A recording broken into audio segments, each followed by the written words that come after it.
cuffs are off, man.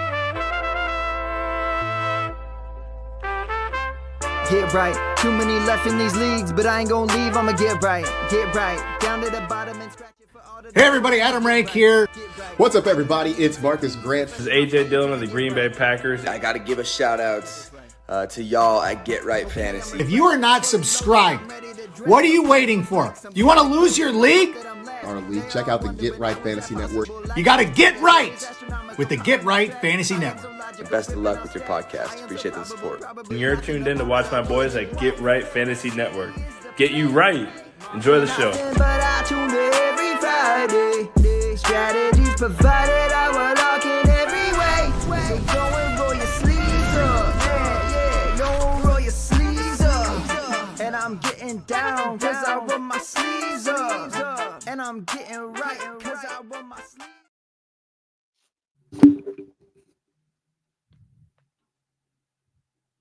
What up? What up? What up, world? We are back. I'm Anthony, aka Rasta, and this is Get Right Fantasy Network. I'm here with my boy Fish and Frank, heading into week 14. Frank, how are you doing? We had a shootout on Monday night, and let us know how your teams did, man, this week. I'm doing great, man. Happy to come back off this Thanksgiving weekend. Happy Feel Thanksgiving. rested. I was able to fish a couple of days, albeit not too lucky, but I still had a really good time. And my teams are like 50-50 right now. It's like I might make the playoffs on one or two, and that's about it. Honestly, not the great of a season for me, but that's all right. You live to fight another day. And, shoot, I had a close nail biter, lost by like a little over 1 point in one of the leagues here, which is tough. I hate those tough, close losses, but it is what it is, man. And yeah, we had a great shootout tonight. It was nice. I mean, they literally just went touchdown here, touchdown right on back with an interception. It was crazy. It was all kinds of lead score changes. I was like, these guys were all happy, high flying. I was like, this game ain't even over. I was like, I don't know if you guys want to be cheering that much. Like, you know what I mean? Like, it was too early celebration, seemed like to me. But yeah, no, it was nice. It was a good game, man. I like Jameis Winston, even with the interceptions that he had tonight. We were talking about him last week. Looking good. And Bo Nix, I have him on one of my teams. He's my starting quarterback right now. I had some injuries. Had to go pick him up. He only had one touchdown, but I mean, hey, he's getting the numbers up there enough. And he's pretty damn good. Like he's got pretty good matchups coming up too.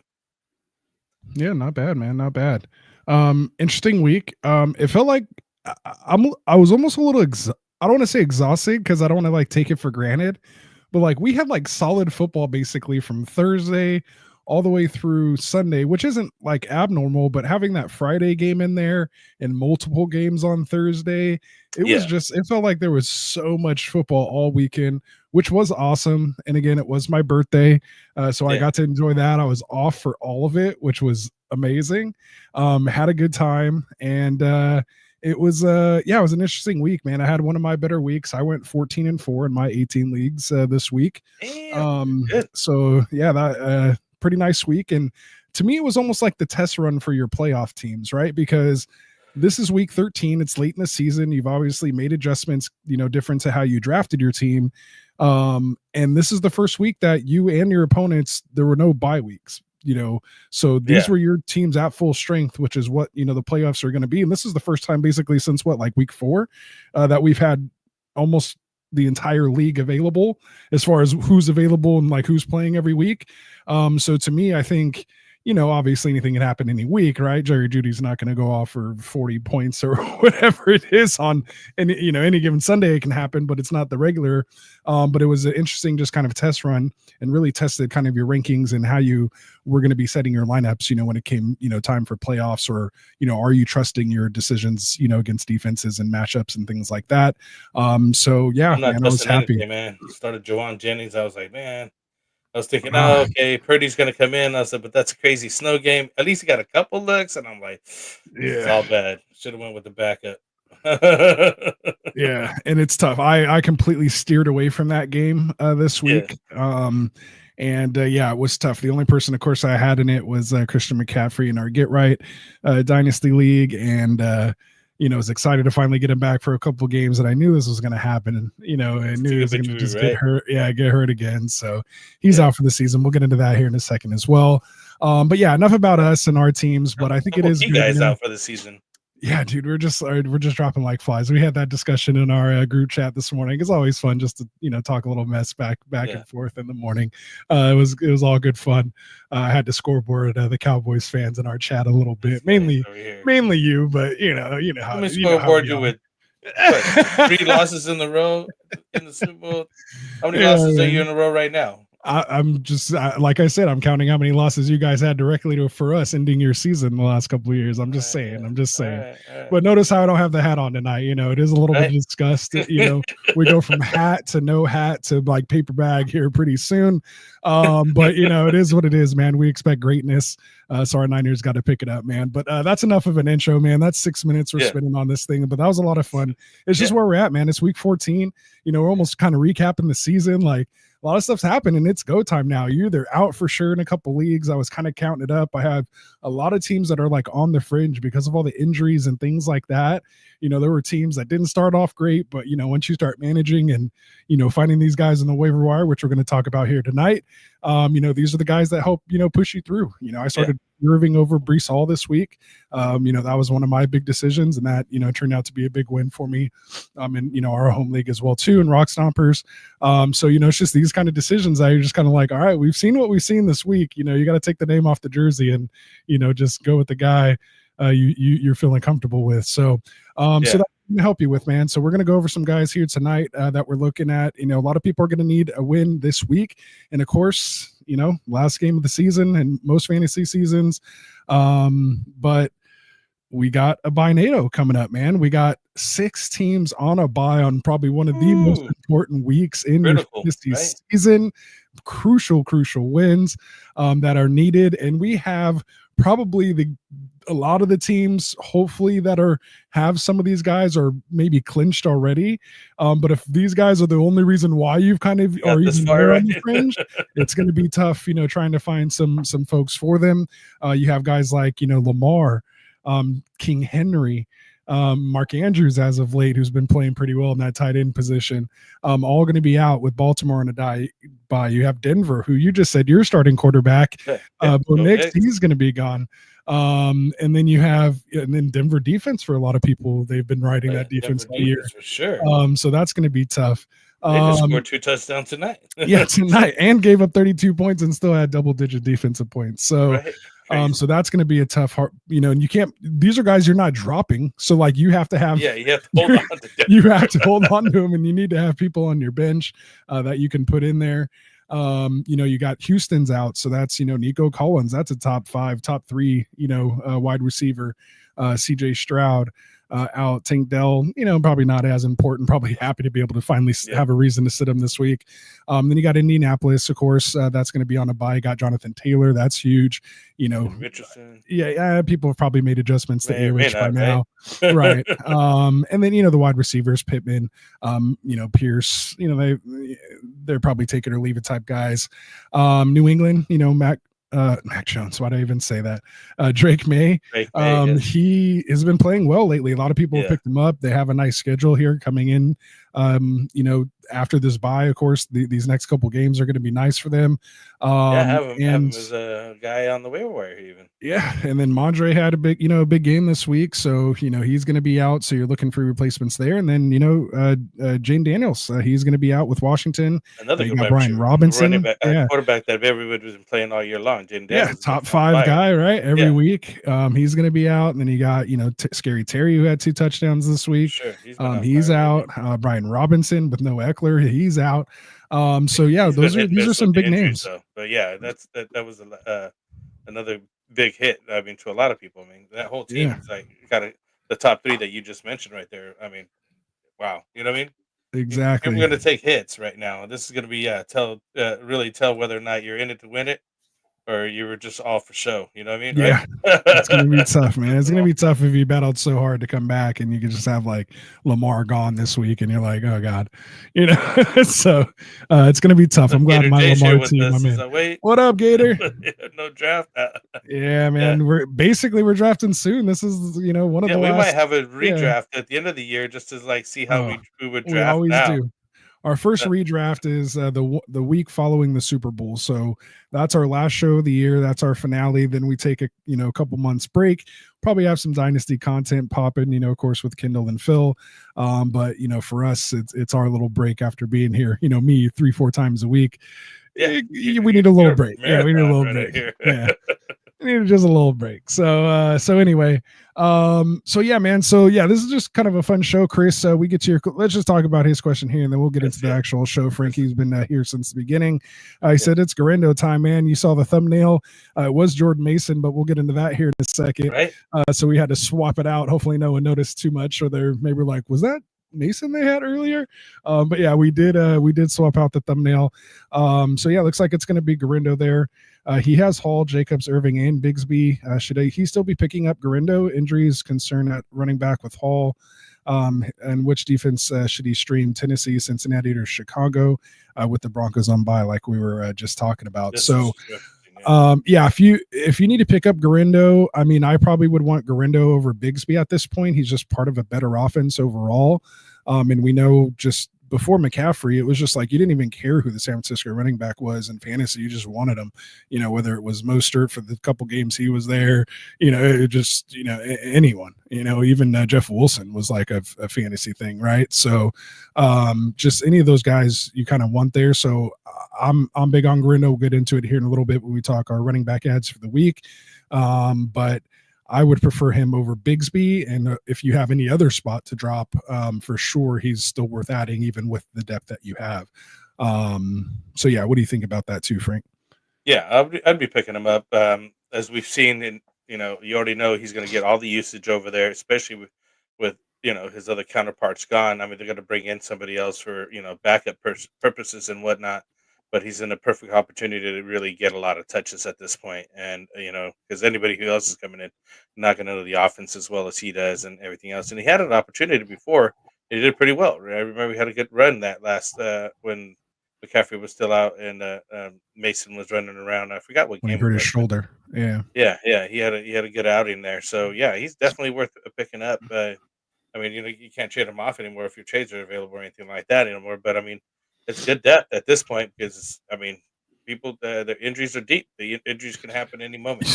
We still got like a month left of the fantasy season. Like if you're in the playoffs, so don't even think, oh, it's just over. We don't need to have depth anymore. Like, yeah, you wanted to trade into some, spots, but the way things are going, you definitely need some depth going on. So, especially at that position. So I don't mind picking him up. And again, like I said, if you had to swap, who are you swapping over, on this team? Did you mention that already?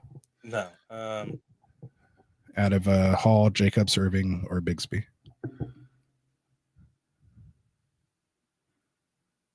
I like Bigsby. Yeah, I'm thinking Bigsby too. Jacobs and Hall, too good. Bigsby would be the one I'd have to swap if you had to. Yeah. And then the DSCs, who's Tennessee playing? So Tennessee has Jacksonville, which is going to yeah. Tennessee for me. Yep, that's kind of where I'm leaning. You definitely don't want anything to do with Cincinnati's defense here, and Chicago gets the Niners. Yeah, 6. You still just don't want to really go against Shanahan. Like, yeah, we only put up 10 points, but I think that was more weather. You had a West Coast team traveling to the northeast of Buffalo where it's snowing, and they were. Of course, McCaffrey gets hurt and all that, so they were just ready to go home, I'm sure, in that one. So, I mean, Bears defense is good, but if you have that option for Tennessee, I'd stream them for the week. Yeah.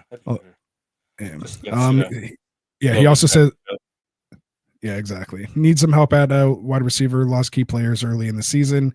He has London, Waddle, Dell, Odunze, and Watson. He has 3 tight ends at the moment. Since week 12. He says, should I drop Watson for Nick Westbrook Akine, or I would probably drop one of the tight ends. I don't know why you're carrying 3 tight ends. I know we want depth, but not necessarily at that position. That's what I would do. I would definitely drop one of the tight ends. There's no need to have who 3. else you got. Yeah. I don't know who else you got there, but as far as Watson for Nick Westbrook-Akine, we were having this discussion actually in our group chat over the weekend with Nick Westbrook-Akine, because Classic Mike and I were always just like, this guy, man, you just pick him up. He's probably going to score a touchdown. Like, you just throw him in there, and he has these spurts. This one's lasted the longest. And so, like, it's only on 2 or 3 catches a game, and he hasn't even gone over, like, 40 yards except for, like, once when he got that, like, 98-yarder or whatever it was in the other game. But like, he just, for whatever reason, like, they keep scoring he's the one who's scoring the touchdown on that team. What is it, 56% touchdown percentage or something like that? Yeah, he's something crazy. Yeah, he has like 18 catches on the year, and like 8 of them were touchdowns or something like that. Like, ridiculous. Yeah. We were talking about last week even, and I was like, no, I can't rightfully tell people, hey, start this guy. Oh yeah, when we were doing start sit, yeah, we were talking about this guy already. I was just like, if you're like, you left him out, I was like, nah, like, he's like, it's just so random, like, it's just, and of course he does it again, and where everybody's like, there it is. Twice. Like, look, at this point, he is getting a little bit more looks, in all honesty, and people are starting to notice he might get a little bit more work. If he gets a little bit more work, he could actually at least have a better floor. I mean, you know what I mean? Because the ceiling is you get a touchdown and 40 yards. 2 for 17. That's like the top he's been doing. You know what I mean? Like, but having him give you a dud is what you're really looking at, and that's the tough part about starting this guy. You know what I mean? Not much there besides that. You know. But you can't even really say that amongst anybody else. Like, who else? Like, besides like Jamar Chase, who's been more like a consistent touchdown scorer this year. Well, not even just touchdowns. I'm just saying. Yardage or anything for a wide receiver. You know what I mean? Like, that's a lot of people coming to play there. Like, yeah, you have to have that floor, meaning that you have X amount of fantasy points that you're contributing. You know what I mean? On weekend. I like it more in standard, and that was my argument over the weekend. Was like, in standard, I'll take it because like that's why I like guys like Evans and DK. Yeah. It's like better usually, standard, yeah, that's PPR. What I mean. I'm like, I'll take it. You're like, those catches, you could do 2 for 40 and a touchdown. Like, that's okay in standard. Yeah. You know, that's almost better than 8 for 60.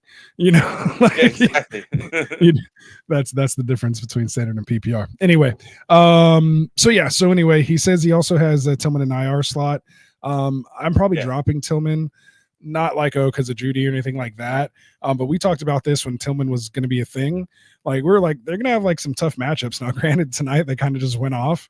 And who knows, with Jameis at the helm, he's just fantasy gold. Yeah, exactly. That dude don't even care. 2 pick sixes, but also 4 touchdowns, like, and over 400 yards. Like, this is what we love about Jameis Winston. Like, it's no surprise at all. Like, this is, if you would asked us, 4 touchdowns, and 2 pick sixes, I'm not even batting an eye. So anyway, I don't know what happens when Tillman gets back. I think it's more just, we've seen more. We've seen, some other guys make plays over there. Obviously, Judy with the big night tonight, over 200 yards. I don't know if that really means anything. Tillman's still pretty good, but just their matchups are so tough when you come back. But he did say he is, tough, at wide receiver. Some of these guys, I'd kind of just take my chances with the offenses they have, the quarterbacks, and the matchups. Came out with the tight ends. This is what I really wanted to look. Laporta, Ingram, and Disley. Oh, I'd probably drop him for Ingram at this point. Yeah. Just because, Bigsby also. So, I would drop him for one of the Jacksonville guys. You don't want too much of that offense. And Taysom Hill got hurt. I might have to go grab Ingram actually this week. That's tough. But we'll get into some other tight ends. I'm interested to see who you have. You're the tight end whisperer, so I can't wait to see who your tight ends are this week. Anyway, K Scott in here, he says, is it time to drop Devonta Smith? I don't know about drop. Like, I'm not just leaving him out there for my league mates. Now, again, going into the bye NATO, if you need somebody, looks like he is going to play this week. But just that offense just running through Hurts and Barkley right now. And this was what we kind of worried about with these two coming into the year. I still thought they were just going to put up a ton of points, but they don't care about, apparently, they're just trying to win games. And apparently they don't care about stats or incentives or what's in their contracts. Like, because you would think AJ Brown would be upset. They're not like throwing the ball. Like, he had like 60 yards. He feels like he wins every snap. Like, what they're looking at? They're looking like Super Bowl. They're trying. Yeah, They're, no they're looking Niners. at like if we just play the supporting role and do what we got to do and shut our mouth, we'll get there and win. Yeah. Now that especially they see they have this run game too, they're probably like, "Oh, we don't got to do it all.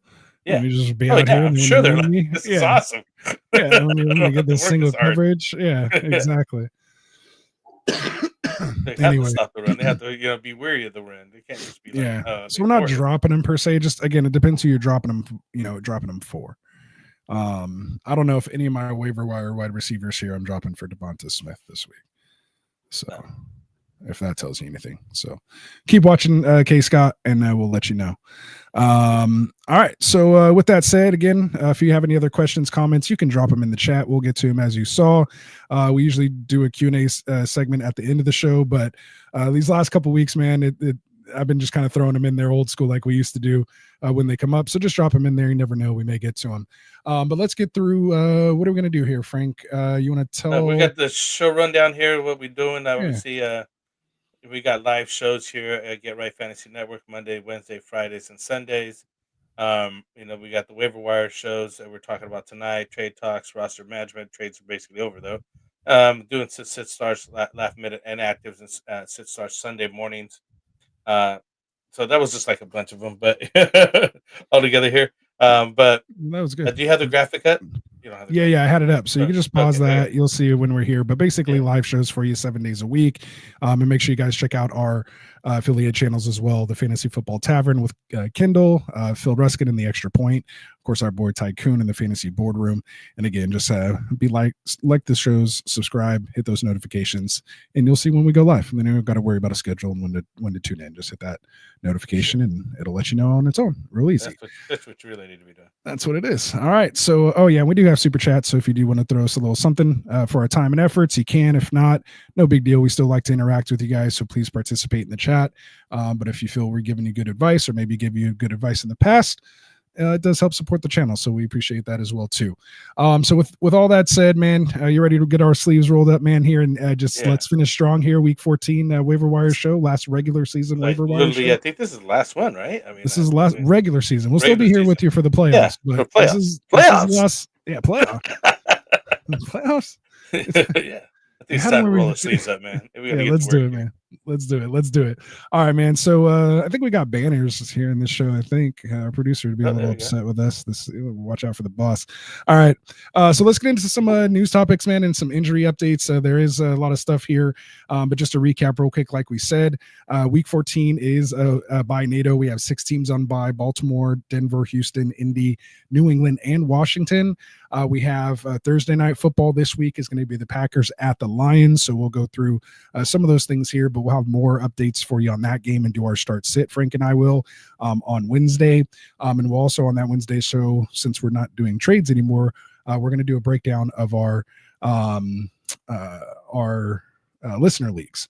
So we'll see kind of who's there, give some spotlight onto some guys, maybe look back at to the original drafts and kind of just see how those teams have fared out and the changes they've made. So that's always fun when we do that. And then so again, Thursday night will be Packers Lions, and then Monday night will be Bengals Cowboys this week. So yeah, let's get into those news and notes. Some of the big topics here. We had Trevor Lawrence. I'm sure everyone's seen that hit by now. He's going to be in concussion protocol, of course. No decisions have been made yet about if and when he will return this season. So just again, keep that in mind. That's where I was kind of saying maybe get away from Bigsby or Ingram right now. Just, who knows where that offense is going to head. That's what's up, Gator J. Oh, there we go. Appreciate that, Gator. Appreciate that. Yeah, there it is. So make sure you guys go check out Clef Fantasy, man. That we got their links down in the description as well. It says Friends of Fantasy, man. So we all in there. So appreciate you guys. Gator, throw your link in the chat, my guy. And Gator comes on with us, man. He's done some best ball drafts with us in the off season, and I'm sure we'll get him again here hopefully soon, man. Might as well shoot him the link now if you want to come on and talk some football. Either way. Let's go. Exactly. So again, so just back to the Jags here. Jags have 5 games remaining. And a less than 1% chance of making the postseason. So everyone's thinking they'll probably just hold them out. So we'll see how that goes. The good thing is Mac Jones has actually shown some nice rapport with Brian Thomas Jr. He actually did a lot better with him when he came in, and didn't do too bad when he did get the start when Lawrence was out the previous week. So hopefully at least BTJ can hold us through the playoffs here. We'll see what happens.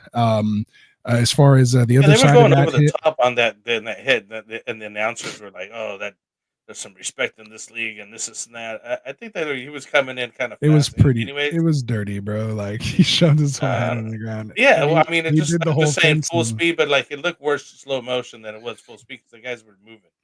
Like, Yeah. you know what I mean? Like, I mean, I get it. But you saw like just tonight, Bo Nix like did the same thing, and he slid, and then Troy Aikman's talking about, "Oh, right there, you got to go try to get it." Like, did you not just see what happened to Trevor Lawrence? Like, even when you slide, you're not protected. Like, so why would you not try to slide? They're gonna take your head off. Like, they just do that to make sure defensive guys just have to do that every once in a while to be like, you better slide and not try to like do this fake slide nonsense. Like, we're gonna lay you out. So you better slide 5 yards ago. You know what I'm saying? Like, they just got to set a precedent. But either way, that was a little too serious. I do like Aziz, of course, previous Niner. But he wasn't known as a dirty player. Ooh, excuse me. I need to hit the cough button for that. Apologize, everybody. But he said they're going to suspend him for sure after that hit. They're just, it's only question right now is they're saying is for how long. So it could be a multiple game suspension. I'm sure it'll appeal and they'll probably meet somewhere in the middle. But I wouldn't be surprised anywhere from like 1 to 3 games if they did something like that just to set a precedent. Like you can't do that on a $50 million quarterback, bro. You just can't hit a guy like that in the head. Like he's already sliding. So they're gonna just completely take that out of the game. So yeah. Any other thoughts on that? Like you said, you just is what it is. So again, not fantasy relevant, but football relevant. So we'll see. I mean, I guess fantasy relevant on. Now we have to deal with Mac Jones there. As far as the other news here, we have no change at the quarterback position for Aaron Rodgers. He's going to remain the starter according to Jeff Ulbrich. He announced today, and I don't know if he'll be there next year. Rodgers, at this point I don't even care, bro. Like I'm so over Aaron Rodgers, so I think it's just time for him to be done. Yeah, like as much as sorry for that. As much as at least I'm not ripping the cords out like I used to do when I get excited and use my hands.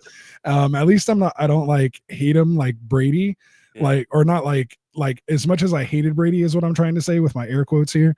Like when he was I was still in awe of his play. Like you hated him because he was so good, right? Like, and he always just beat you, right? And he was always just a winner, right? So you're just like, unless you were a Patriots fan, you're just like, screw this guy, right? But he was good at football. Aaron Rodgers is not so good at football anymore. So it's like you're bringing all this other drama, bro, and you're not even like good at football. So like that's the difference. Like you could put up with it. It's just like Antonio Brown. Like we'll put up with your alleged craziness. There you go. It's a better word. Just shout out to Legal Shield. His alleged antics because you were getting the production on the field. But if you're not getting the production, you're not we're just not going to deal with that. But it is messed up that you take Devontae Adams with you. He's chilling in Vegas and now he's back over there anyway. We talked about that before. So again, I'm over Aaron Rodgers. Good year, Hall of Famer, right? But just I'm ready for the new breed of quarterbacks to take over. Go be an announcer. I think he'd be more interesting on the Pat McAfee show. Just have a regular spot there. You can do that. People listen to you because you're interesting to listen to. Yeah, exactly. Just make it happen. Like I'll be your first subscriber. Like I don't even care. Like it's nothing personal. Just I'm done with them fantasy wise. And so and then as far as I don't know if Classic Mike talked about on Friday, but since the last time you and I were on here, we had Cardinals running back James Conner gets signed to an extension. He wasn't going to be he was going to be a free agent this offseason, but he signs a 2-year extension, which kind of sucks for the Trey Benson owners, right? Like we thought he was going to be primed to be an RB2, next year in Dynasty. So hopefully you didn't go pay a lot. We've been trading for him, going yeah. So and he stayed basically healthy pretty much this whole year, kind of defying all those odds. So we'll see what happens. Again, there's still a lot of football to be played. But so at least for those dynasty players, that's a big decision. And then since we last spoke, Matt Eberflus no longer the head coach of the Bears, man. So he's done and removed. So first they changed the coordinator, now the head coach is out of there. So we'll see what happens heading into this week, man. So you want to talk about the injuries? I'm tired of hearing myself talk here at the moment. I got you. Just want to say what's up, Raven Show, yo. Oh, there we go. Saying what's the deal, fellas? He's a good game, Rasta. You cooked me this week, bro. What's up, Ravens?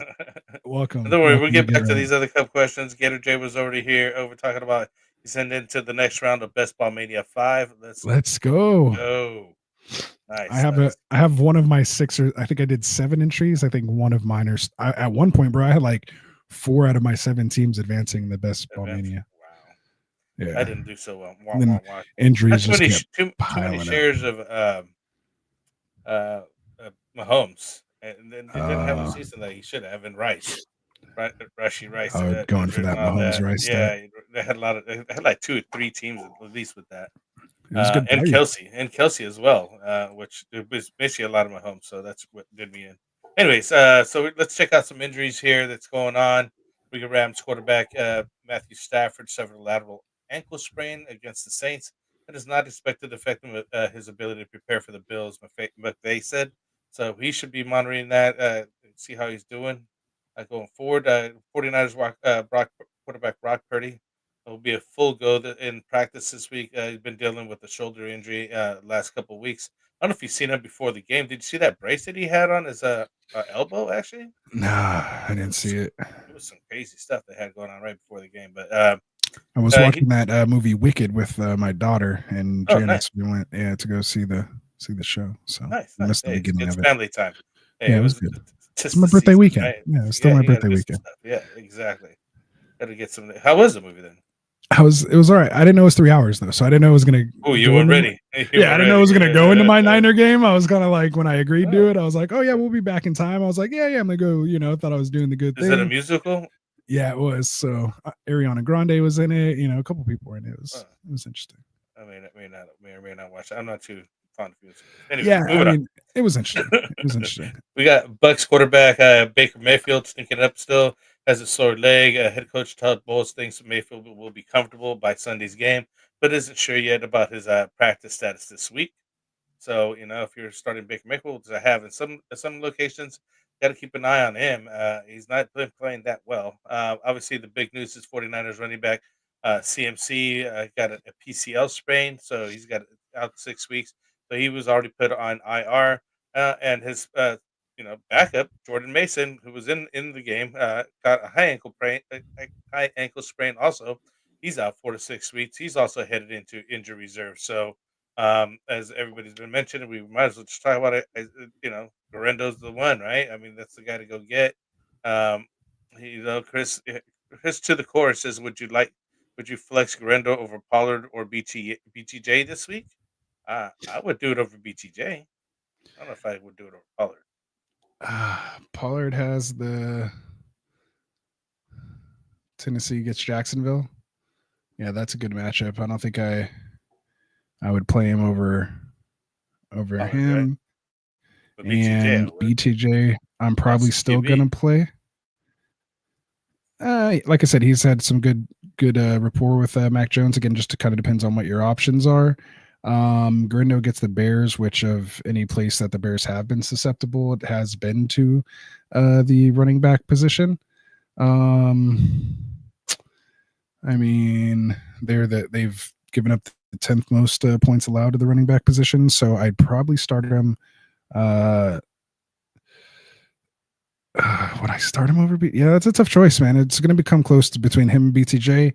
But Chris to the core, come back on Friday, man. I'm gonna tease you a little bit there and say come back on Friday when we do our start sit show. By the time we do all our research and see how things are laying out and how I'm feeling for the week, I'll have a better idea. He's already feeling, Gator J's already had the conversation. Yeah. Definitely more risk with BTJ.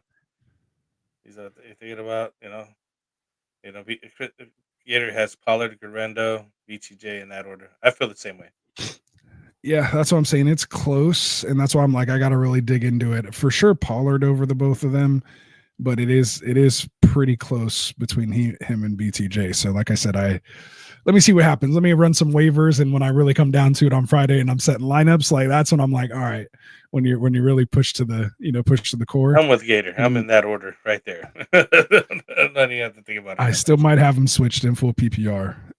Half or standard, probably that order for sure. Full PPR, it's gonna be close. I kind of like what I see with him and BTJ. Anyway, well, keep your questions coming, people. Yeah. Let's check out the more news here. Buccaneers running back. Gator doesn't want to hear any of that Buccaneers saying. He says Baker's fine, man. He's fine. From our Bucks fan down there reporting. He left the game. Sounded like he was going to be okay for Sunday after a career game, but we'll have to monitor it throughout the week. Just checking that hip there on that game. Bears running back Roshan Johnson, concussion protocol, exited Thursday's game and did not return. So who's up to bat after him? Well, it's Swift, and Swift Roshan still, was right? kind of Swift was into Swift. Not no more though. And Roshan was kind of taking that goal line work. But yeah, but there's a good chance he'll play because they played on Thursday. So by the time they play on Sunday, he should be good to go. There you go. Cowboys wide receiver CeeDee Lamb's shoulder is expected to go for the Bengals game on Monday night. He's just been having that issue. He lands on it kind of fast sometimes. But he just muscles through it. It's just a lingering injury. I don't think He was on the sideline for a long time. Yeah, but I don't think he's gonna get over it like this season. You know what I mean? Like flare up at any time, and that's what's gonna happen. Is he'll be fine to go. He'll never be inactive, but you just don't know if you're gonna get the whole game out of him. And that's a tough decision, especially heading to your playoffs, man. Yeah, it's a tough spot. But I think it's a good matchup against the Bengals. Probably be a shootout on Monday night. That's what we hope. Yeah, that'd be nice, right? Waivers wide receiver Rashad Bateman has a sore knee. He's getting treatment. It's not a long-term thing for Harbaugh. So they're already kind of looking at him, and he should be back next week. Packers wide receiver Romeo Dobbs is still in the concussion protocol, but he has progressed to the point where he should possibly play versus Detroit on Thursday. So he's looking to be making his comeback. Chargers wide receiver Ladd McConkey knee left the game and did not return, but put up 117 yards on 12 catches before exiting. We're not sure the extent, and we'll know more on tomorrow, Wednesday, here as to his injury and see, how long he may or may not be out, if he's going to be come back right back, or not too much news on him. We got Eagles tight end Dallas Goedert need week to week after getting MRIs today. We got tests today confirmed that the Saints tight end Taysom Hill is out for 1 year with the knee injury he suffered on Sunday. So that was a big guy gone as well. He was just having some great games and really getting involved in the offense, and unfortunately, he's done for the year. So waiver wire guys coming up on that. Then we got Giants tight end Theo Johnson foot placed on IR today as well. So a lot of guys go down. Two big guys here, CMC and Taysom Hill. Our guy Taysom Hill here going down. So hate to see it. Yeah, I feel like I reapered him, man. I feel like it. I hate to say it, but I did. He's in my waiver ads last week, Frank. After I threw him in there without telling anybody, and then sure enough, R.I.P. Taysom in the fantasy world. But yeah, man. So we'll have a couple guys here for you that we'll talk about. That like button. That's what's up, man. Yeah, there we go. Appreciate that. Yeah, CNOs are in hell. I had to trade what did I trade today, Frank? I think it was a first and 2 fourths for Chase Brown. Man, I had to give up. Yeah, because I had CMC go down. He sent the bank for him. I had to, man. Had to pay. I mean, I'm undefeated. You would think I'd have a really good shot to win. So I'm like, at this point, just F them picks, like the Rams said, and just that's it. Send it. Send them. Bring me the championship, baby. Let's go. Trying hard. Can't say I didn't try. At least right. I literally did everything I could to try to bring it home this year, man. Sold my soul, for sure. And that's why I am where I am, apparently, according to Ravens here. So yeah, make sure you guys are hitting that like and subscribe button for us. But let's see. So we're done with news and notes here. You want to tell them real quick about our boys over on Underdog, speaking about those off-season best ball drafts, man? About those best ball season, that we got just drafts going on. I mean, that's what we start. We're going to end the season with the draft. We're going to start the seasons with draft, and we'll always be doing it at Underdog Fantasy. There's no waivers, no trades, no lineup settings. You just set it, forget it, and you really get a feel for what's going to be happening throughout the season and how to value players as you go into your real drafts coming up. And right now they got a lot of pick'em contests. There's after the regular season starts, you go and you pick on higher, lower on player stats like rushing, receiving, yards, total touchdowns, whatnot. And they got the promo right now. You go and sign up now and you use promo code Get Right. You receive 50% deposit match up to $1,000 in bonus cash. So right now you also enjoy the special of Jordan Love. The pick entries are plus or minus a half a total yard until Thursday. So that's basically a free pick as well. So yeah, go join Underdog Fantasy. Go to underdog.com, Underdog app or underdog.com. Sign up and use that promo code Get Right, and help support the network. The network here as we bring you all this content. Well done. Well done. All right. So let's get to the waiver wire ads, man. Yeah. So we should not too many this week here, right? Yeah, that's what we're kind of waiting for. We apologize for going on those side tangents, man. But it's you know what I'm saying? Like it's the end of the year. Like we got to recap. We have some fun. Kind of it's been a grind, man, but we made it 14 weeks. And with that said, man, let's get into these week 14 waiver wire ads. I think I have a banner for that. QB waiver wires to add here in week 14. So Frank, who do you have as to some quarterbacks we could be looking into heading into week 14? Oh man, I'm gonna say my man Russell Wilson. He didn't get the start at the beginning of the year.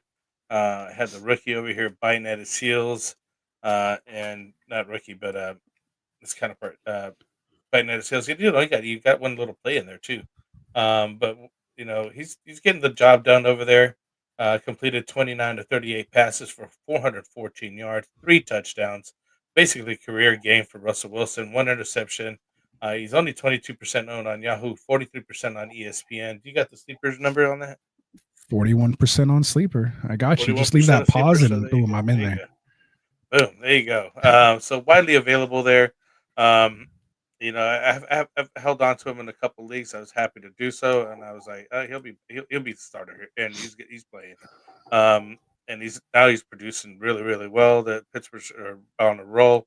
The whole team's set up in a nice position. So, that's that one guy here. Do you want me to go 3 or do you want to bounce back and forth? Yeah, just the only thing I want to add on that is, gets a nice matchup against Cleveland here next week. We saw the shootout that just happened with them. And we saw the shootout that they just got into, with Cincinnati. So you hope that happens again next week. The only thing I'm worried about, just a little PSA out there, not to burst anyone's bubble with Russell Wilson, but the playoff matchup is at Philly, at Baltimore, and at Kansas City. So it is some tough, matchups there.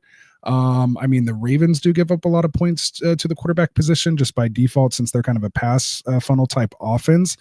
So it may not be the end of the world there. But Arthur Smith likes to run the ball, so it's going to be like the unstoppable force meets the immovable object, like who's going to give. So that's the only thing that worries me a little bit about Russell Wilson. But go on ahead. He was on my list as well too, though. So right. You got to like what he was, doing and acknowledge what he did this week. So another guy I got is we were talking about Drake May, completed 24-30 passes, 238 yards, 1 touchdown, 1 interception. We were just mentioning him here, he going into a bye week here because I think New England's going on bye. But you can look at him when he comes back out of the bye if you need to get somebody. It's unfortunate that he's this whole bye NATO situation happening, but he's been putting up decent numbers. And Yahoo's 13%, ESPN has been 19%. So widely available as well.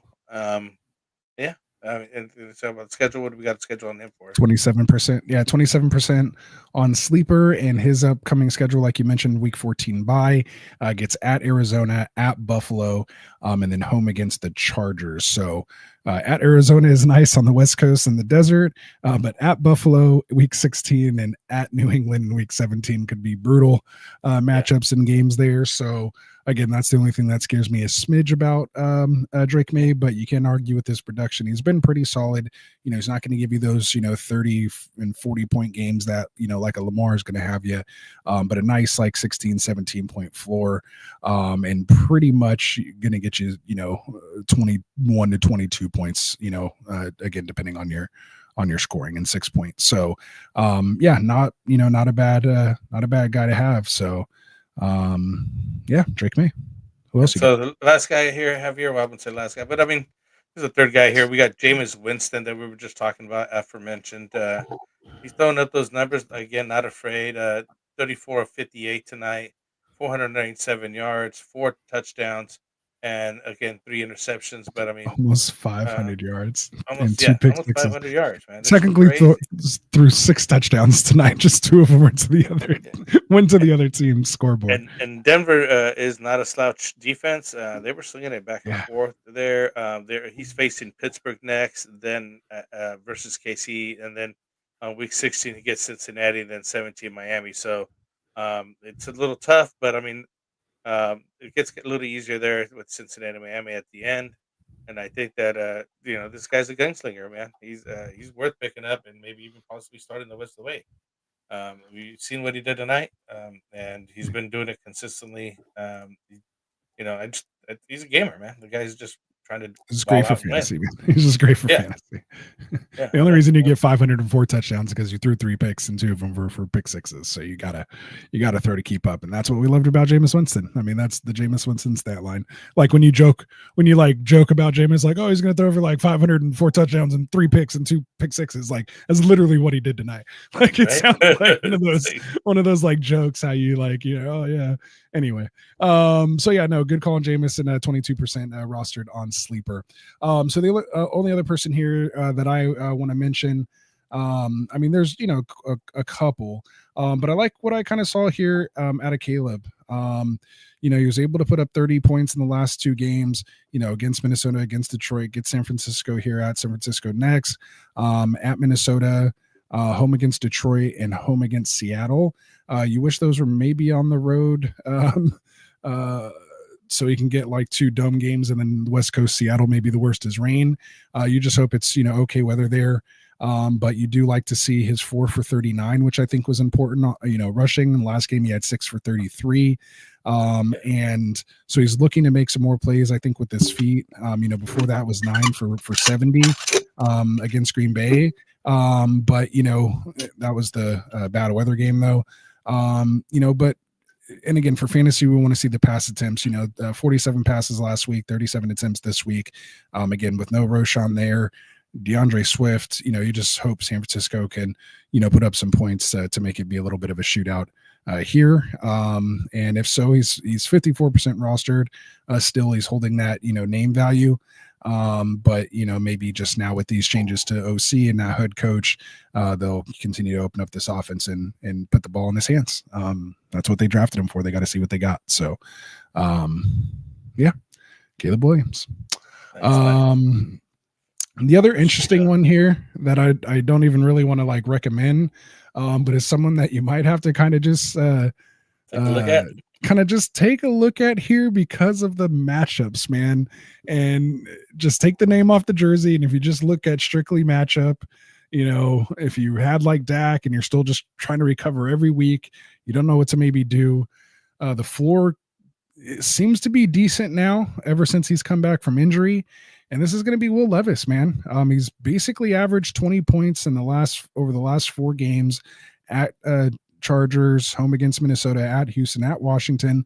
So like decent, teams. You could even argue, pretty good defenses actually with these guys, and was still able to put up basically, almost 300 yards, between 250 and 302 touchdowns, 2 picks over those 4 games.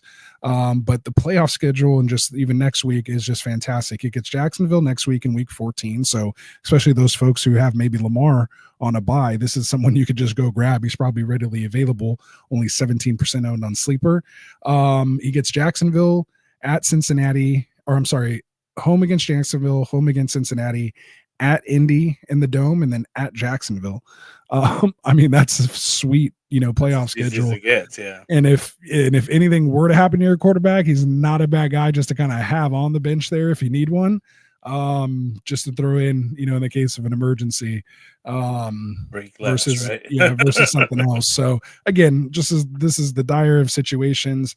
But this matchup here against Jacksonville, could be good. I mean, Jacksonville's given up the most points to the fantasy position to date, and it's not like they've really gotten any better.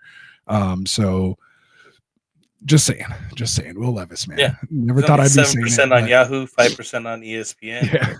Yeah. Why for a reason, though. I mean, for a reason, but just a thought. Levis is a must add. Oh, see, so they're all right. Well, I'm not crazy then. I'm not crazy then. I'm not crazy. All right. So see, this is the work we're trying to do for you guys, man. We're trying to put in some work here for you guys, rolling those sleeves up, letting you know what we're seeing here in the schedule.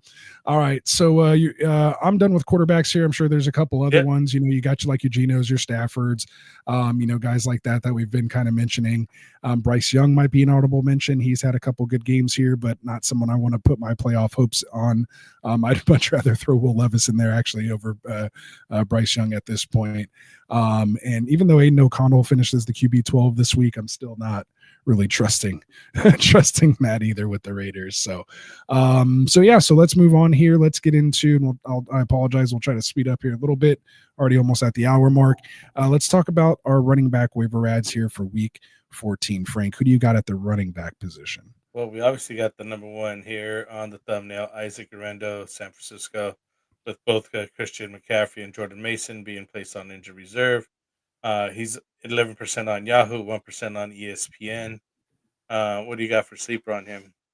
Oh, sorry, I was in the chat making sure I didn't miss anything. Who'd you even say? Isaac Orlando. You took the main guy. All right. Well, yeah. I mean, come on. Who else are we supposed to? No, there you go. No, that's good. Hey, He's the number one waiver ad of the week. Yeah, for sure. 5% owned on sleeper right now, so he's out there basically in every league. Sure. He's there. I'm gonna put it in bid. Everybody's gonna try to bid. Everyone's bidding, and this is the type of guy, honestly, with both guys ahead of him on IR. Like, you unload whatever fab you have left if you're especially if you're the CMC owner, whatever you have left. I think first waiver priority. Like, this guy's worth it if you need a running back this week and potentially beyond. I just want to get him just to keep him away from other people. Period. That's another reason we want to get him. Or there's that. I don't like to do that personally. I don't like tempting the fantasy gods.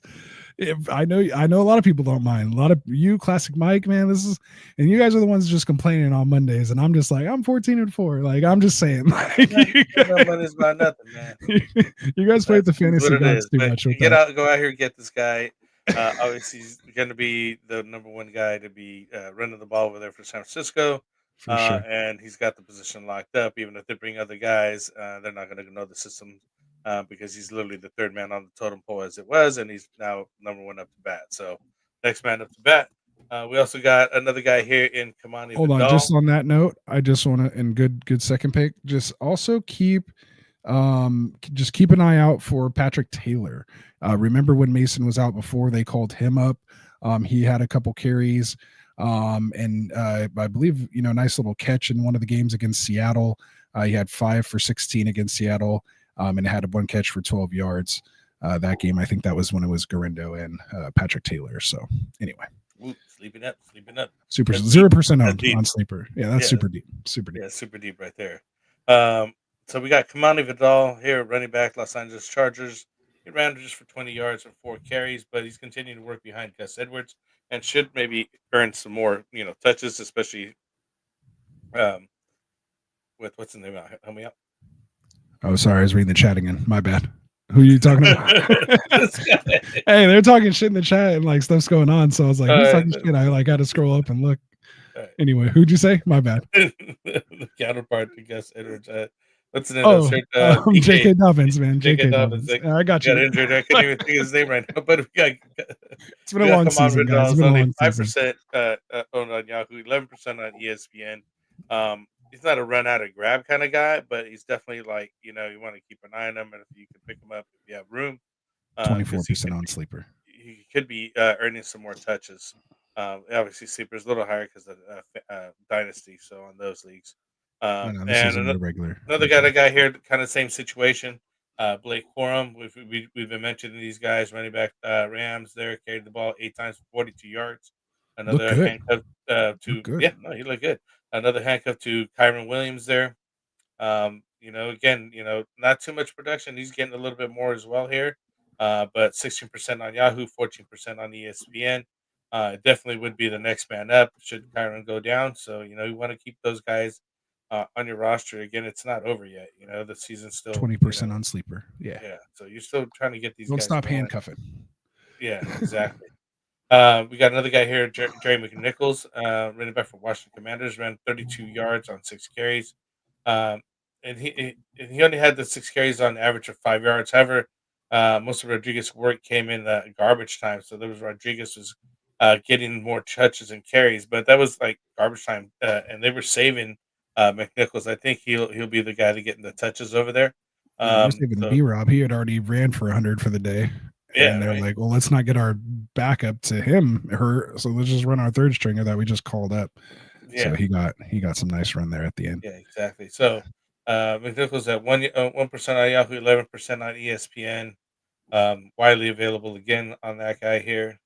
And then we also have lastly Tank Bisbee. I think that we had a question on him, but over there at the Jaguars, maybe get some more work. Rush for 28 yards on 7 carries.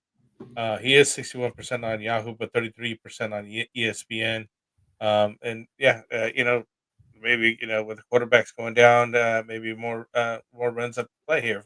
With Mac Jones getting on center. Who'd you say was the last one? Bigsby? Bigsby, yeah, Tank Bigsby. Okay, 48% on sleeper.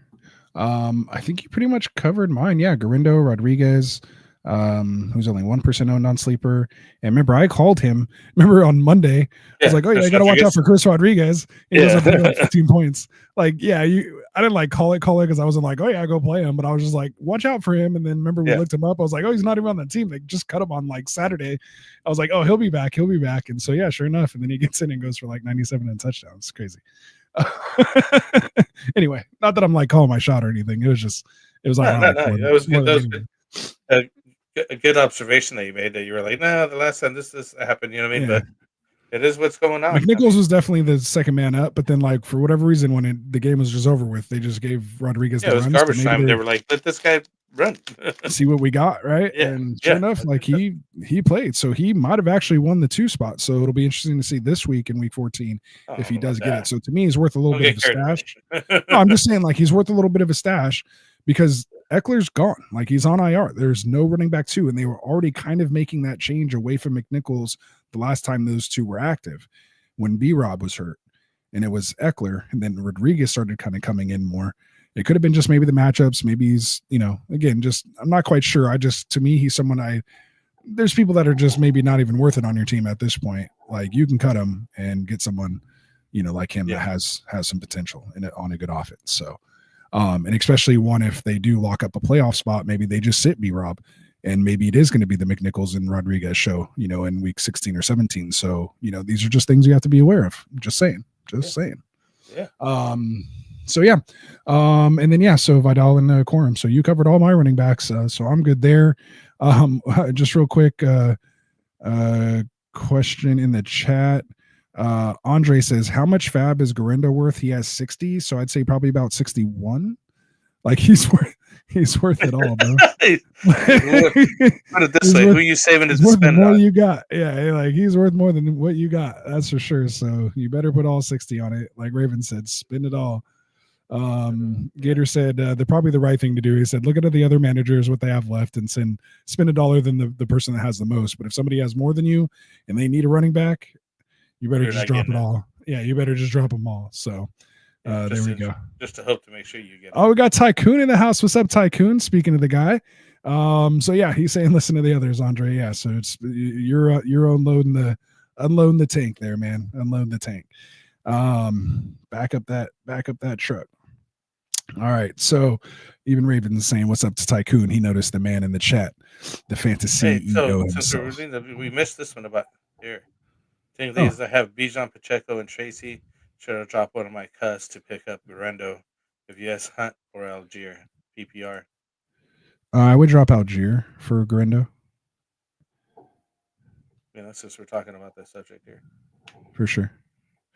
And then you have Hunt, you have Pacheco, so that's why I'd want to keep Hunt. But I'd go ahead and drop. Oh, he has Bijan too. Yeah, Bijan, Pacheco, and Tracy. Oh, that's why you say, should I drop one of my cuffs for Garindo? Yes, Ooh, that's tough.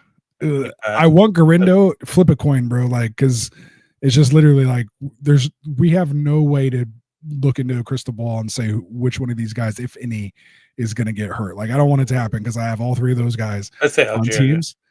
But to me, like, I want Garindo because he is going to be the actual guy, whereas those guys are purely handcuffs. They don't really have standalone value. To you, they're important because you have the main guy, and if those guys go down, these guys are going to step right in, and they have been 1,000-yard rushers, before. So it's not just like a random backup, but Garindo is going to get the work. Like, there's literally nobody else there to take the work, and that offense wants and needs to run because they're beat up in their passing game too. So, and the quarterback, so they got to protect him too, especially if they're even remotely thinking about paying him what I think they might try to pay him. Oh God. Oh God. It's gonna be interesting. Anyway, all right, what are we talking about? Wide receivers? Anything else in the chat? Let's get it. I don't we got another one here. Anyone else we missed? Busted out earlier. Would you guys flex Thielen over Debo this upcoming week? Bryce Young has trust in Thielen. Rasta knows I'm finished with Debo. Yeah, this dude's been trying to trade Debo for anything all year. And Thielen's and who was it? His counterpart is on like low end waiver wire ad. Yeah, I got Thielen on the waiver wire ad. He's 50% roster, which we'll get into here in a second. But I don't think I'm not starting Debo over him quite yet. Like, I'm not reading too much into this game. He has been banged up. He's getting healthier. They have nice matchup. They get the Lions in the shootout in week 17. I mean, it's hard to get away from him. But if you don't like him, man, like, do it. Like, if that's what your conviction is, like, if you'd rather lose with Thielen than lose with Debo, then start Thielen. Like, that's what I like to tell people. Who are you okay losing with? Like, who do you not want to be on the bench that has the points? You know what I'm saying? Like for me, hey, if Thielen goes off on my bench and I went with Debo, like, hey, more power to you. Like, I'm okay with that. I can live with that. But if I tried to bench Thielen over Debo, and then Debo goes off, or not even goes off, but just has a regular game, and Thielen puts up like 2 for 14, like, I'm gonna be pissed. Just saying. That's just me. Maybe you won't. So it's what it is. That's why I go with what you said. Just start with who you're comfortable with, man. If you'll be comfortable losing with that guy. You just won't mind it as much. Whereas if you start the other guy, it's just irking you that you give you the L. So right. Yeah. And Gator even says, no, not this week, Ravens, because Carolina's at Philly. So yeah, I didn't even look at the matchups, but yeah, that's a tough matchup. That's tough. Bryce Young's gonna have so much pressure on him. That secondary's been playing good. So, but Raven said, yeah, you're right. He's sick of flexing Debo, man. So that's the Gator. So appreciate that. All right, so there we go. Ooh, Gator said he smashed on underdog to go. Let's go. Nice. Let's go. All right. So what else we got? Anything else we missing here? We kind of up to date on it. Waiver wire ads. All right. What do you got? Go ahead. Just real quick. Yeah, no, real quick. Just Gator, he has a good little PSA here too. He says that goes for any waiver wire claim late in the season. Just pay attention to everybody else's fab, and what their needs may potentially be to help you bid. And yeah, in a case like this, if you are going to get that number one guy, there's no need to bid more than $1 than whoever the most has if you've been, holding out this whole time. So just make sure you pay attention to that. So there you go. All right. So yeah, and everyone was saying drop Algier as well too. So all right, good stuff. All right, so let's get into our waiver wire ads here for week 13. Week 14. Ooh, I went backwards. We're gonna go week 14 waiver wire ads. Frank, who do you have as who do you have as your wide receiver waiver ad this week? Man, we're gonna look at Keon Coleman coming back for wide receivers for Buffalo Bills coming back from a wrist injury. 52% on Yahoo, 53% on ESPN. So he's kind of widely available, open out already on rosters, but on the good offense and coming back, he should be get some good looks and touches here from Josh Allen. Josh Allen, and so I mean, even in that snow game, they were doing it. Yep, 61% in sleep on sleeper. And yeah, he's someone to look out for. If he does come back this week, it will be at the Rams in a dome. Then they get at Detroit in a dome.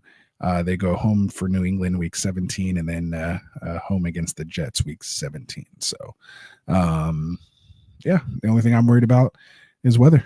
I mean, we've seen what it can happen, but like you said, Josh Allen has the arm to throw in that weather. That's why they went and got someone like that. So, there you go. Good call. Who else you got? Who's next? Let's see. Romeo Dobbs, but he's also coming back from a concussion protocol. So we wanted to look at him. He was out just for I think a week and a half here. Who do they got coming up next? Let's take a look here. Week 14 is at Detroit, and then at Seattle, home against New Orleans, and then at Minnesota. So yeah, tough matchup there at Detroit. But Seattle and New Orleans. Not for wide receivers. They give up like the third most points to the wide receiver position. Oh, Detroit does? Oh, yeah, wow. you got to throw. That should be just a crazy shootout. Like that should be a nice shootout this next week, and that's Thursday. Like that's happening just in a couple days. Should be a nice start to the fantasy week 14. Man, should be a nice start. So there we go. So take a look at him, and lastly, Devon Villay here over the wide receivers for Broncos. He just keeps getting looks.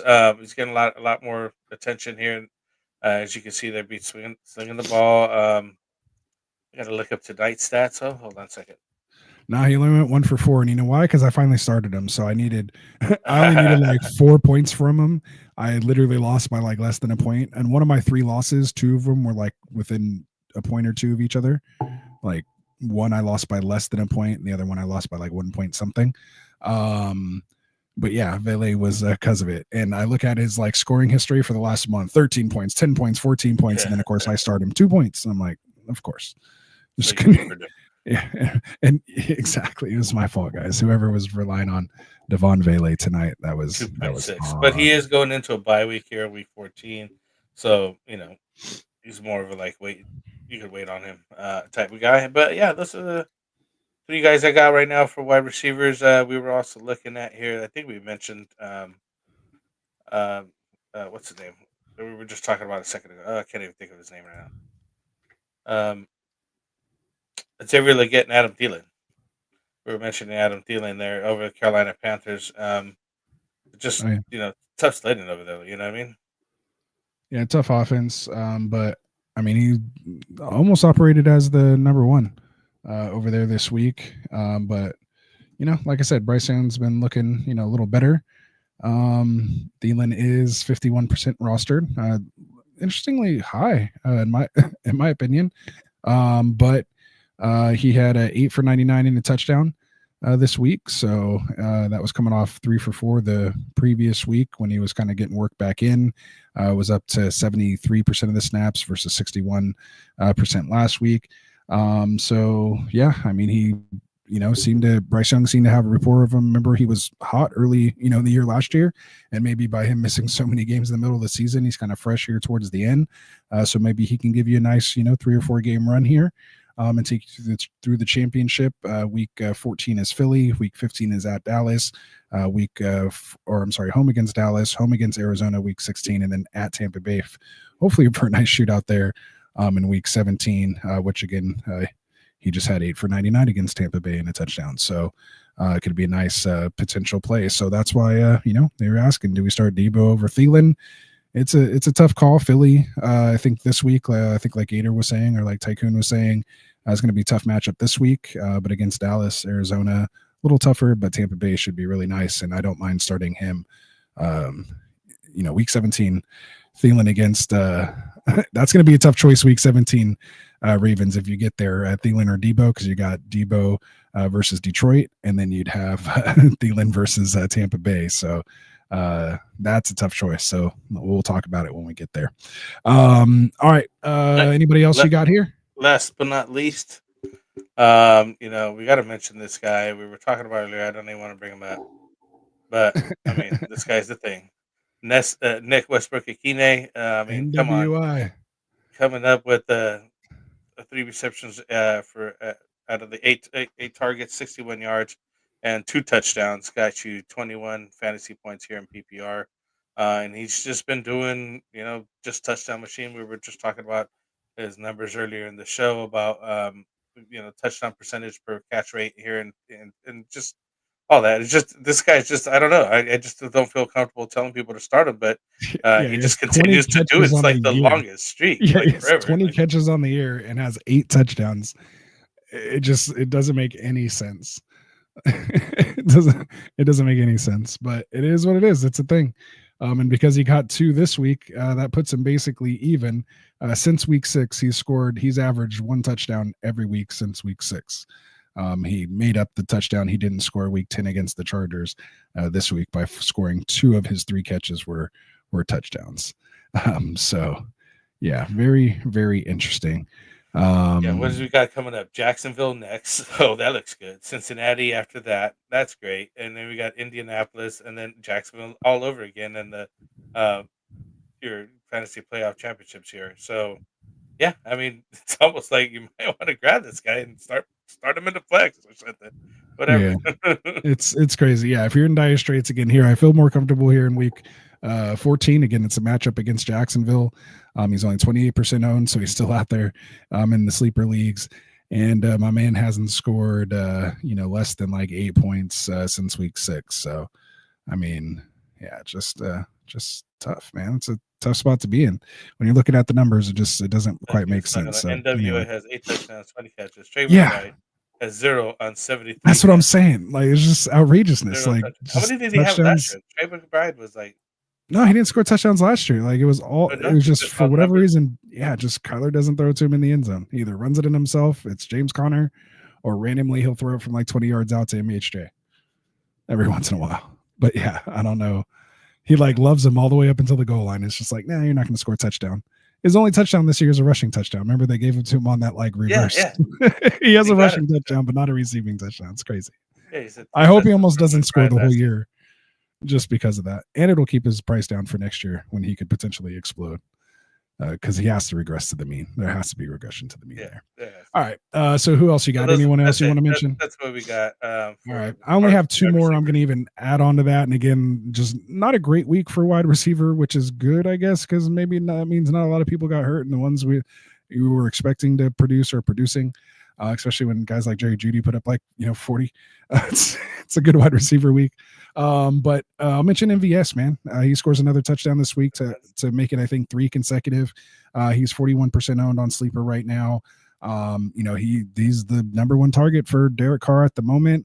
Taysom Hill, just went down, so that could even open up even more opportunity and even more red zone, potential. Even though he's not really a red zone guy, he usually scores from farther out.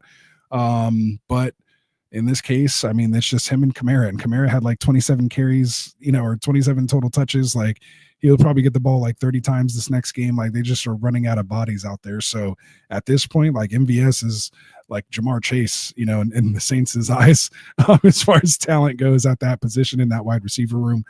So again, if you're stuck here this week, maybe you give MVS a look. The other guy I want to mention here that I don't recommend it, but I just have to mention it since he did finish like top 5 at the wide receiver position this week. And that's Parker Washington. He was kind of a thing, a couple weeks ago when Kirk originally went down and BTJ was, kind of banged up. But nothing really, came of it.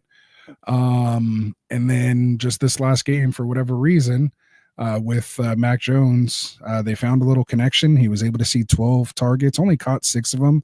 But out of those 6, it was 103 yards and one of them as a touchdown, put up 24.3 points this week. So again, maybe just with the 2 of them kind of on the practice squad, maybe they have some, or not practice squad, but, like second string, so to speak.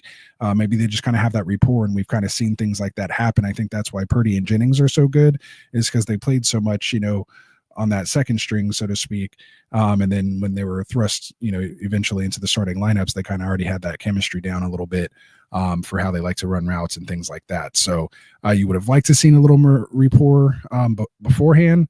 But with Lawrence pretty much out of the picture here, he could be someone to look to. They get at the Jets week 15, at Las Vegas, and then home against Tennessee. So it's a decent matchup, nice against the Raiders, of course, but yeah, it's he's only 4% owned, but you can't ignore putting up 24 points. Not everyone's even scored 24 this year, so you got to take a look. You got to at least look what 6 teams on by. He's also got the guys Christian Kirk is out, Gabe Davis is out, so he's getting more opportunity just that way as well, right? Yeah, exactly. Yeah, see, Tycoon saying McBride only has 3 touchdowns and 3 TDs last season for McBride, only 4 in his entire 44 game career. That's crazy. That's crazy. That's low numbers right there. Yeah, that's just out of control. All right. So anyone else? Anyone else got you want another to talk question about here, here? but I'm gonna hold on here. I think that's it. I think we can move on to tight ends. All right, yeah, let's just finish tight ends and then we'll just hang out in the chat and then we'll get this thing. We'll get out of here. Let me change to the tight end banner. So let's do it, man. Week 14 tight end ads. Who do you got at tight end, Frank? This is going to be answering Tim Lee's question here. Hopefully, you guys went into the chat, but he's looking at Dawson Knox over here at Buffalo Bills. Got both of his targets for 56 yards, but led the Bills in receiving in the snow game. So, obviously it wasn't the best game for passing, but being getting the most targets and on the Bills offense is a good deal. And obviously the next game, hopefully it's not just a trouble snow game like that. It's 1% Yahoo, 12% ESPN. What do you got on sleeper there, Ant? For Knox? Did you say Knox? Yeah, Knox. 14%. Yeah, 14%. There you go. So widely available there. With his counterpart having the injury, what's the schedule look like here? I'm trying to pull it up. We got the Rams, and then at Detroit, and then you got versus New England, and then versus the Jets to finish off the year. So, also obviously it just depends if Dalton Kincaid come back, or when he could come back. But I mean, right now, Dawson Knox has showed him the ropes, and he's very capable of doing so in that offense over there. Also looking at Zach Ertz there in Washington, caught 3 of 6 targets, 35 yards and a touchdown. He's been pretty consistent over there. Ertz, you know what I mean? Like I picked him up in a couple leagues there, and been starting him because he's just been quietly putting his numbers up there in Washington, and it's pretty decent office there that they got going on. So worth the look. Went 3 of 6 for 35 and again a touchdown. He's on the bye next week, so it's kind of rough that way. But going forward after that, he's looking at New England, Philadelphia, and then Atlanta for Week 17. So not too bad of a schedule there. It's just a tough one against Philly.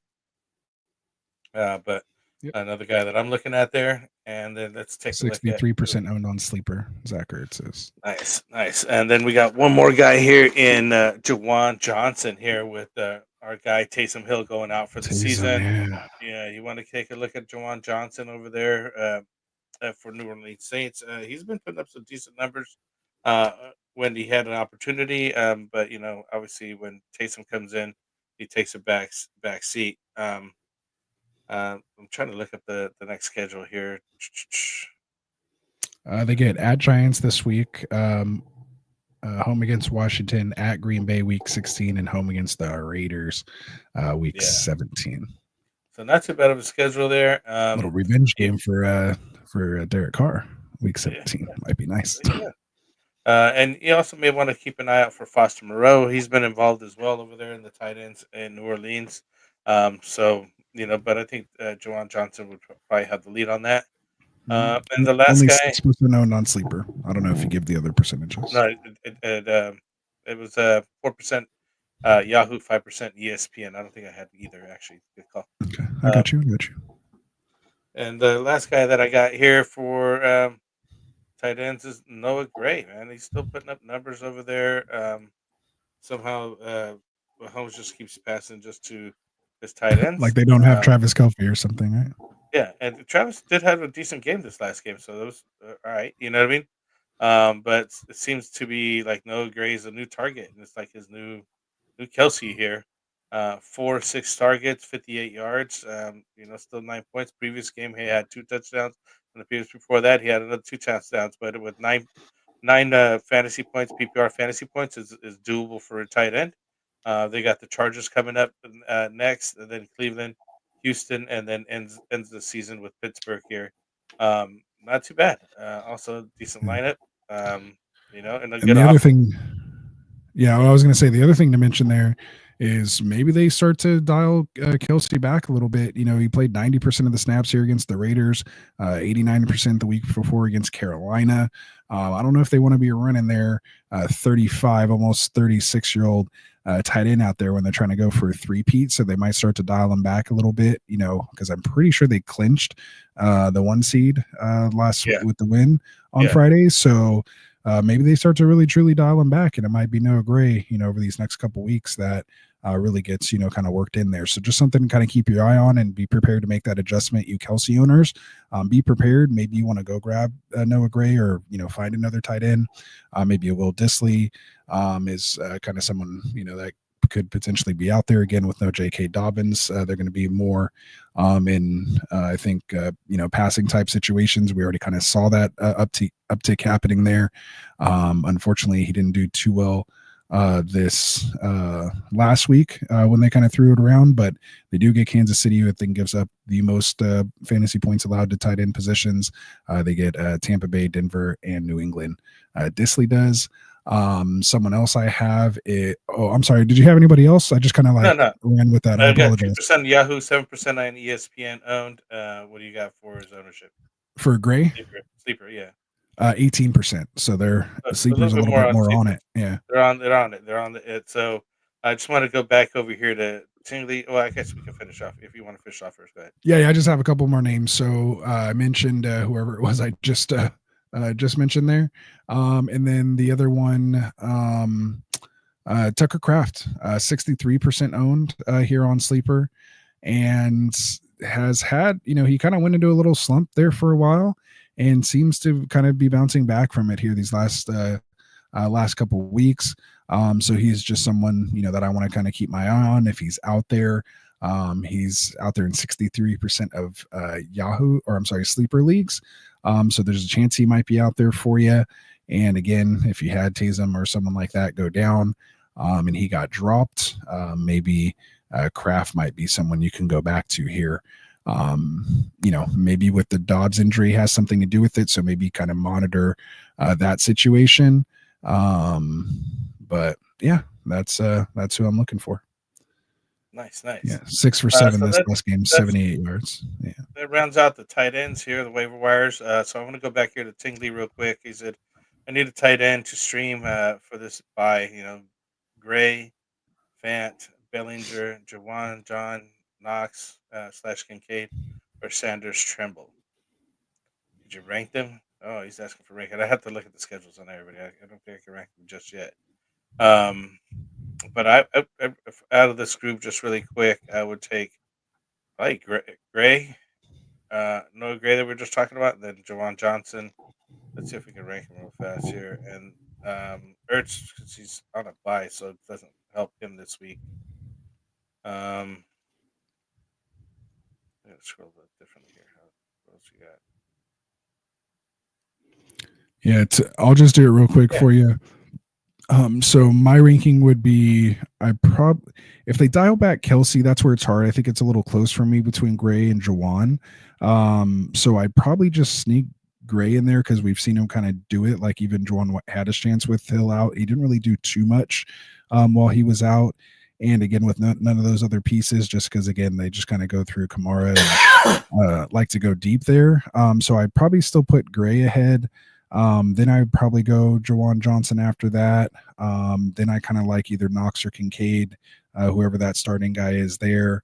And then I probably go tough between Fant, I think, and Sanders as long as Fant is healthy. But didn't they put Jatavian? I think they put Jatavian Sanders on IR. So if it is Tremble, no, that was Theo Johnson that went on IR. Didn't something go on with Jatavian Sanders? Hold on. No.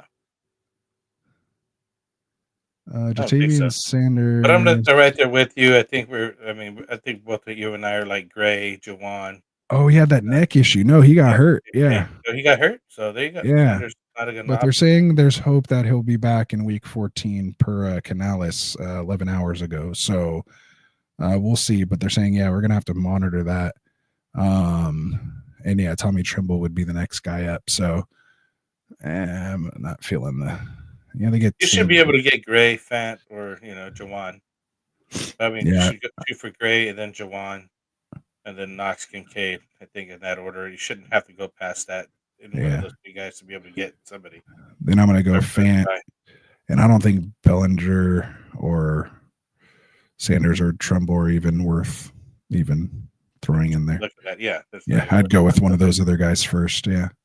So anyway, good stuff. Tycoon said his order would be Jawan, Gray, Knox or Kincaid, then Fant, then the Panthers guys, then Bellinger. So pretty close. I think he and I are just off on Jawan and Gray. Later J's like Sanders if healthy, Jawan, Knox, and then Kincaid. So okay, a little bit different out there. So that's Sanders versus Dallas this week. All right. Okay. Jatavian Sanders. I think they get Philly this week. They get Dallas week 15. If that's who he's talking about. Yeah. But yeah, and that's the big thing is if he's healthy, that's the big key. Yeah, he's doubtful. Yeah, because it was that neck. So yeah, even Gator saying, okay, yeah, I agree. So there we go.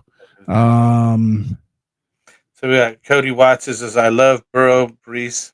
I have Burrow, Brees, Chase Brown, Walker, and Nico, Cup, JSN, Kelsey, 9-4.